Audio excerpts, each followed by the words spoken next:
नमस्कार, आप देख रहे हैं एचआरएस न्यूज़। मैं अरविंद कुमार। आज 5 जून है। सबसे पहले तो मैं पर्यावरण दिवस की आप सभी को हार्दिक शुभकामनाएं देता हूं और को सबसे यही आग्रह करता हूं कि ज़रूर आप लोग भी अपने आसपास एक पेड़ लगाएं और पर्यावरण को बचाएं।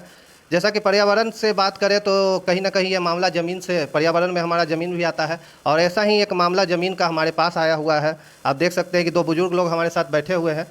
उनका मतलब एक मिडिल क्लास फैमिली से बिलोंग करते हैं और कहीं ना कहीं 2 पैसा जमा कर कर सोचे कि गांव में रहने वाले लोग हैं, सोचे कि शहर में एक हम ज़मीन ले लें ताकि आगे जो भविष्य इनके बच्चे लोग हैं उनके लिए सुविधा हो।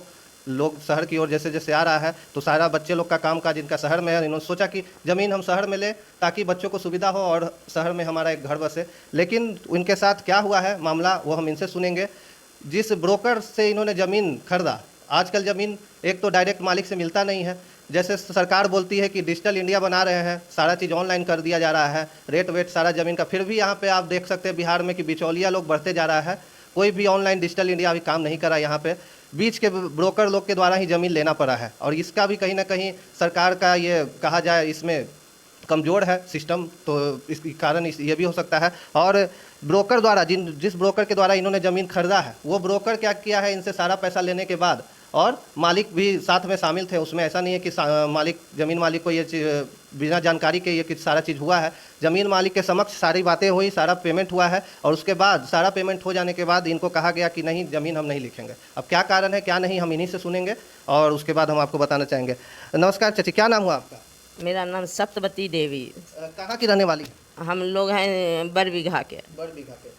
तो मतलब बड़बीघा से पटना में ज़मीन लिए, कैसे, क्या पता चला ज़मीन के, कौन बताया ज़मीन के बारे में? कुछ कहा है, पहले कंचन दिखाया, उसके बाद संदीप दिखाया, उसके बाद पप्पू सत्येंद्र सब मिलके वो सब ज़मीन दिखाया कि ये हमारे बेटा को, पति को, कि ज़मीन लीजिएगा, ये हम बेच रहे हैं। तो इन लोगों ने पसंद आ गया। इन लोगों फिर हमको दिखाया कि माँ ये ज़मीन जब यहीं रहना है तो ये ले लें। तो हम बोले कि बेटा ले लो, वहाँ बुढ़ापा शरीर हम रहने जाएंगे। तो वो ले लिया। मतलब बच्चा आपका ज़मीन, यहाँ बच्चा और पति मिलके ज़मीन देखे, ये 3-4 लोग का जिनका नाम बता रही हैं वो लोग ज़मीन दिखाया कि ये ज़मीन बिक्री का है और ये लोग जाके पसंद किए। फिर आप बोली कि चलो अच्छा है, गांव में से अच्छा शहर में शरीर है, हाँ बुढ़ापा शरीर है, अब गांव में रहेंगे सो यहाँ ले लिया। और उसके बाद आप लोग पैसा जो बताया गया उसका मतलब ज़मीन का पैसा, वो सारा आप लोग नियम से पेड कर दिए? वो कहते पैसा उतना नहीं था तो हम गांव में गए, घर बेच दिए। गांव वाला बेचने नहीं देता कि अपना ज़िंदगी भर रहने, सो पैसा बेच दिए और सब पैसा, पूरा पैसा बैंक से लेकर ज़मीन बेच बेच कर पैसा सबको दे दिए, घर मालिक को, ज़मीन मालिक को और संदीप को। जैसा कि बोल रही हैं कि ज़मीन लेने के लिए इनको अपना गांव का ज़मीन तक बेचना पड़ा, साथ में बैंक से कर्जा भी ली हुई है और इतना पैसा लेकर वो ज़मीन खरीदी और आशा था कि चलो एक अच्छा ज़मीन शहर में हो जाएगा, हम लोग का कर्ज बाकी धीरे धीरे चुकेगा। लेकिन यहाँ कर्ज लेने के बावजूद इनका ज़मीन तक नहीं मिला है और बेचारी यहाँ दर बदर भटक रही हैं इधर। अच्छा, उसके बाद आप लोग पुलिस में गई, पुलिस थाना में बात की इसके बारे में कि पैसा लेके हमको ज़मीन नहीं दे रहा? हाँ, बेउर थाना गए थे। तो क्या बोला थाना? बेउर थाना में पहले गया था, बोला संदीप की जहीं बूढ़ा बूढ़ी को काहल तंग कर रहा है, इनका ज़मीन काहे नहीं लिख रहे हो? तो बोला कि 1 तारीख को लिख देंगे। तो थाना बोला कि 1 तारीख को लिख देगा तो फिर हमारे पास आइएगा। फिर नहीं लिखा तो उनके पास गए, बोला कि केस कर दो तब लिखेगा। अच्छा, तो केस किया? हाँ, हम केस भी कर दिए हैं, आज तक उसका नहीं लिखाया है, कोई कार्रवाई नहीं हो रहा है। अच्छा, अंकल भी हैं यहाँ पे जो इनके पति हैं। तो हाँ अंकल, मतलब क्या हुआ था जब थाना में इस तरीके का हुआ, उसके बाद थाना कोई एक्शन लिया? थाना का आगे केस कर दिए, एफआईआर कर दिया। एफआईआर करने के बाद इस बीच में पुलिस गए, वहाँ संजीव से मिले। क्या बात हुआ वो अंदरूनी बात हम नहीं कर सकते हैं। पुलिस भी जाकर बैठ गया केस की, अब जो भी फैसला करेगा कोर्ट करेगा। जैसा कि थाना में इन्होंने जो केस दर्ज किया है वो शायद फरवरी में किया है। इनका कॉपी हम दिखाना चाहेंगे एफआईआर का। ये एफआईआर कॉपी है, आप देख सकते हैं। बेउर थाना अध्यक्ष को दिया गया था। इसका डेट आपका इसमें 3/2/2023 का है। ये एफआईआर कॉपी हो गया, बेउर थाना को दिया गया था फरवरी में, यानी कि ये दिया गया है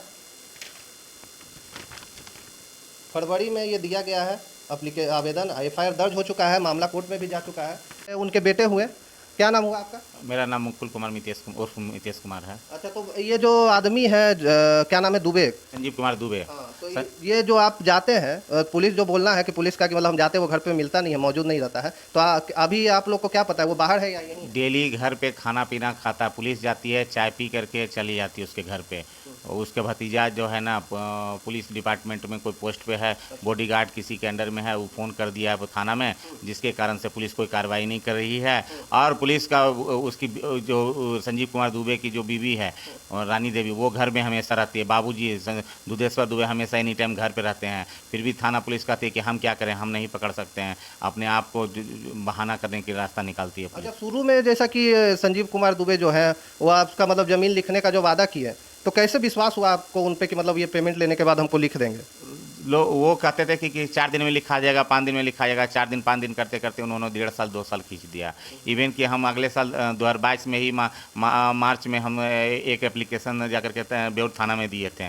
उस समय आईओ कोई दूसरा कोई थे, उनके अंदर में इंचार्ज था। उनके अंडर में जाने के बावजूद भी उन्होंने 2-4 बार उनके घर पर गए। उसके बाद फिर मामला वो भी ठंडे बस्ते में चला गया। आईओ से बार बार मिले लेकिन कोई कार्रवाई नहीं हुई। लास्ट में इस साल भी हम लोगों ने बोला कि सर अगर नहीं होता है 2 साल तक, 1 साल तक तो पुलिस हमको आजकल कराते रही कि हम काम कार्रवाई चल रही है, पता करते हैं, बात करते हैं, बुला देते हैं।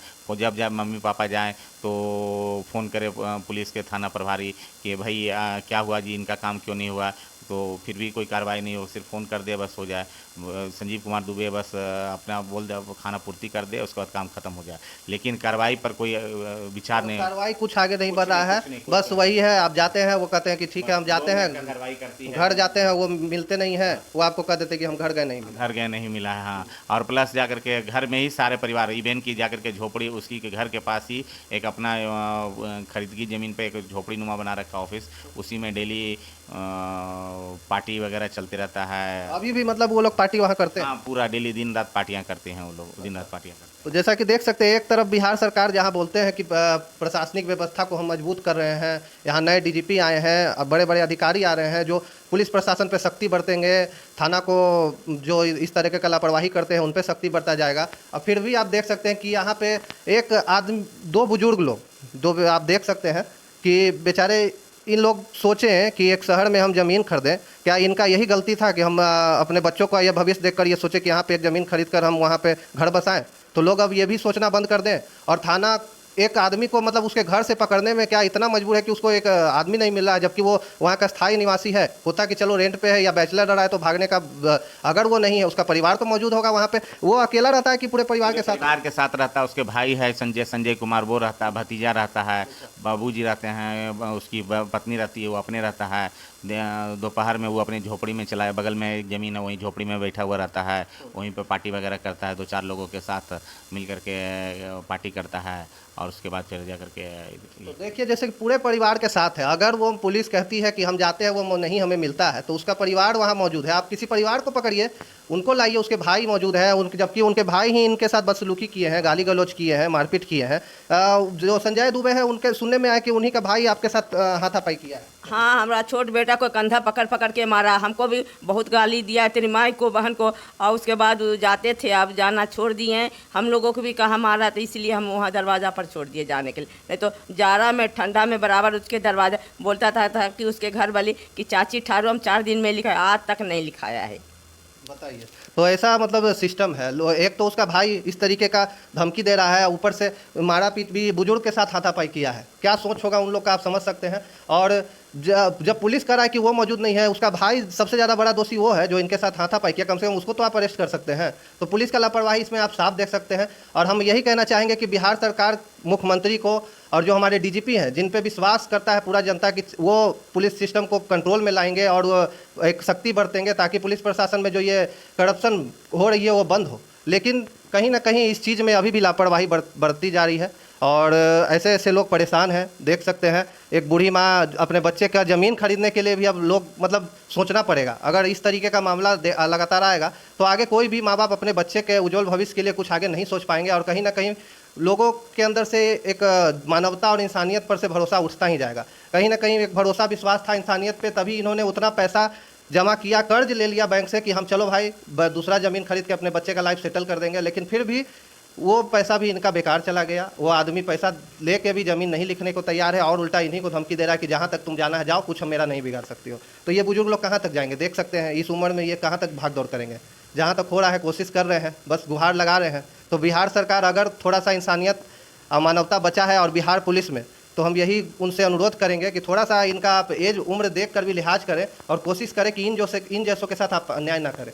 यही आपसे अनुरोध रहेगा। और ऐसे ही खबरों के लिए आप देखते रहिए HRS न्यूज़। और इस तरीके से जुड़े मामले के लिए आप हमारे स्टूडियो में आ सकते हैं। HRS न्यूज़ के स्टूडियो में आके आप अपना खबर हमारे सामने अपने मामले को समक्ष रख सकते हैं।